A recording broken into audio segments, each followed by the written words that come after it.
Hi friends, welcome back to our channel Prasad online tech. ఈరోజు మనకు రైతు రుణమాఫీ గురించి తెలుసుకుందాం. కాంగ్రెస్ ప్రభుత్వం ఎన్నికల్లో గెలవగానే రైతు రుణమాఫీ చేస్తామని హామీ ఇవ్వడం జరిగింది. 2 లక్షల లోపు రైతులకున్న రుణాలను మాఫీ చేయడం జరుగుతుందని గవర్నమెంట్ చెప్పడం జరిగింది. దానికి సంబంధించిన విషయాలు తెలుసుకుందాం మనం ఇప్పుడు. చాలామంది రైతులకు రైతు రుణమాఫీ గురించి చాలా డైలమాలు ఉన్నాయి.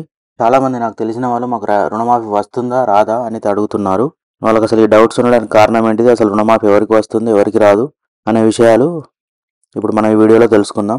అసలు రైతు రుణమాఫీకి ఏమైనా ప్రభుత్వం విధి విధానాలు ప్రకటించిందా లేదా, ప్రకటిస్తే ఎప్పటి నుంచి రుణమాఫీ ప్రక్రియను ప్రారంభిస్తారు, ఎంతవరకు చేస్తారు అనే విషయాలు తెలుసుకుందాం.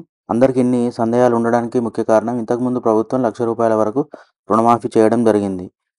కానీ అది విడతల వారీగా చేస్తూ వచ్చారు. చాలా మటుకు రుణమాఫీ చేశారు, కానీ ₹1,00,000 రుణం ఉన్న వారికి మాత్రం రుణమాఫీ అందలేదు.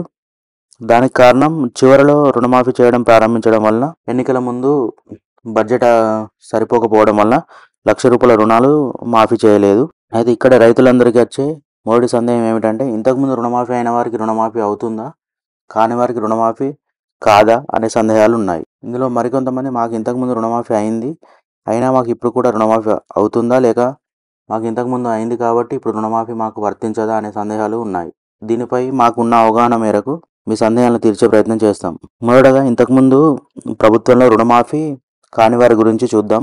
ఇంతకుముందు ప్రభుత్వం రుణమాఫీ చేసినప్పుడు రుణమాఫీ కానివారు కూడా ఇప్పుడు రుణమాఫీకి అర్హులే.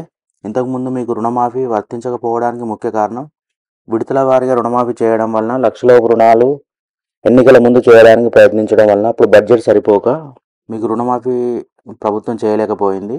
అంటే మీకు అర్హత ఉన్నప్పటికీ ప్రభుత్వం రుణమాఫీ ఆలస్యం చేయడం వలన మరియు ₹1,00,000 రుణమాఫీ చేయడానికి సరిపోయేంత బడ్జెట్ ప్రభుత్వం వద్ద లేకపోవడం వలన మీకు రుణమాఫీ రాలేదు. కాబట్టి ఇప్పుడు చేయబోయే దానిలో మీకు తప్పకుండా రుణమాఫీ వస్తుంది. రుణమాఫీ రాని వారికి క్లియర్గా అర్థమైంది అనుకుంటా. మీరు ఇంతకుముందు ప్రభుత్వం చేసిన రుణమాఫీలో కూడా మీరు అర్హులే, కాకపోతే చివరి నిమిషంలో రుణమాఫీ చేయడం వలన బడ్జెట్ అలొకేషన్స్ సరిపోకపోవడం వలన ప్రభుత్వం దగ్గర సరిపోయేంత బడ్జెట్ లేకపోవడం వలన మీకు రుణమాఫీ రాలేదు. కాబట్టి ఇప్పుడు ప్రభుత్వం చేసే రుణమాఫీలో తప్పకుండా మీకు రుణమాఫీ వస్తుంది. కాకపోతే విధి విధానాలు ప్రకటించే వరకు వేచి చూడాల్సి ఉంటుంది. ఇప్పుడు ఇంతకుముందు రుణమాఫీ వచ్చిన వారికి మళ్ళీ రుణమాఫీ వస్తుందా రాదా అనే విషయం మీద తెలుసుకుందాం. ఇంతకుముందు ప్రభుత్వం రుణమాఫీ చేసినప్పుడు రుణమాఫీ వచ్చిన వారికి మళ్ళీ ఇప్పుడు ప్రభుత్వం చేసే దానిలో రుణమాఫీ వస్తుందా అంటే, కాంగ్రెస్ ప్రభుత్వం ఎన్నికలకు ముందు చెప్పిన దాన్ని బట్టి మీకు కూడా రుణమాఫీ వస్తుంది. ఎన్నికలకు ముందు ప్రస్తుత సీఎం రేవంత్ రెడ్డి గారు చెప్పిన దాన్ని బట్టి మీకు ఈ విషయం చెప్పడం జరుగుతుంది.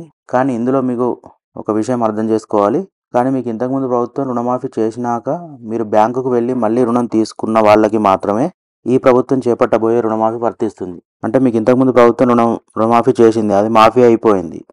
మీరు మళ్ళీ రుణం తీసుకొని ఉంటే మాత్రమే ఈ ప్రభుత్వం చేపట్టబోయే రుణం మాఫీ జరుగుతుంది. ఇంతకుముందు రుణమాఫీ అయినప్పటి నుంచి మళ్ళీ రుణమాఫీ తీసుకోకపోయి ఉంటే మీకు రుణమాఫీ వర్తించదు. మరి ఎప్పటిలోగా రుణమాఫీ చేస్తారని అడిగితే, రుణమాఫీ గురించి ఇంకా ఎటువంటి ప్రకటన ప్రభుత్వం నుంచి ఇంకా రాలేదు. రుణమాఫీకి సంబంధించిన విధి విధానాలు ప్రకటించిన తర్వాత మేము ఇంకో వీడియో రూపంలో మీ ముందుకు తీసుకురావడం జరుగుతుంది. అంటే ఎవరికి వర్తిస్తుంది, ఎవరికి వర్తించదు, ఎంతవరకు చేస్తారు, ఇంట్లో ఎంతమంది ఉంటే అంతమందికి చేస్తారా లేకపోతే ఒకరికే చేస్తారా అనే విషయాలు ఇంకా ప్రభుత్వం ఎటువంటి క్లారిటీ ఇవ్వలేదు. కాబట్టి దానిపై ఒక క్లారిటీ వచ్చాక ప్రభుత్వం ప్రకటించిన దాన్ని బట్టి ఇంకో వీడియో చేయడం జరుగుతుంది. ఇప్పటివరకు అయితే మీకు రుణమాఫీపై ఉన్న సందేహాలను తీర్చామని అనుకుంటున్నాం. మాకున్న పరిధి మేరకు మీకు చెప్పడం జరిగింది. ఇందులో మీకు ఏవైనా సందేహాలు ఉంటే కింద కామెంట్ చేయండి. దానికి సంబంధించిన కామెంట్ రూపంలో చెప్పగలిగేలా ఉంటే కామెంట్ రూపంలో చెప్తాం, లేదు అంటే ఒక వీడియో చేయడానికి ప్రయత్నిస్తాం. ఓకే ఫ్రెండ్స్, వీడియో కనుక నచ్చినట్టయితే లైక్ చేయండి, షేర్ చేయండి, సబ్స్క్రైబ్ చేయండి. ప్రసాద్ ఆన్లైన్ టెక్ ఛానల్ని సబ్స్క్రైబ్ చేయండి ఫ్రెండ్స్. చాలా మంది వీడియో చూస్తున్నారు కానీ ఛానల్ని సబ్స్క్రైబ్ చేయడం లేదు.